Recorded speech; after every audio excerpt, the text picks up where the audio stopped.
এদের বংশ পরিচয় কেউ জানেন? কেউ জানে না। কিন্তু হুজুর পাক সাল্লাল্লাহু আলাইহি সাল্লামের বংশ পরিচয়, স্ত্রী, মেয়ে, এর পরিচয় সবাই তো জানে। জানে কিনা বলেন? এর মানে কি? আল্লাহ রাসূলের পক্ষে কে ছিল? আল্লাহ ছিল।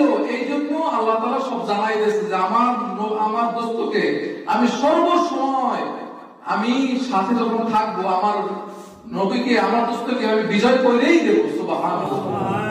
এই জন্য বলছি, হাউজে কাউসারের পানি যে একবার কিয়ামতের মাঠে পান করবে, 50,000 বছরের ভিতরে পিপাসা লাগবে না। যখন হাউজে কাউসারের পানি নিয়ে দাঁড়িয়ে থাকবে, আল্লাহ রাসূল সাল্লাল্লাহু আলাইহি ওয়াসাল্লাম একজন একজন করে ডাকবে, উম্মতদেরকে কি করবে? ডাকবে। তখন আল্লাহ রাসূলের বিরুদ্ধে করছে আমরা দুনিয়ায় বসে, যারা করছি আমরা, বলে নাউযুবিল্লাহ। যারা অস্বীকার করেছে, অস্বীকার করলে তো ঈমানই থাকবে না। আপনি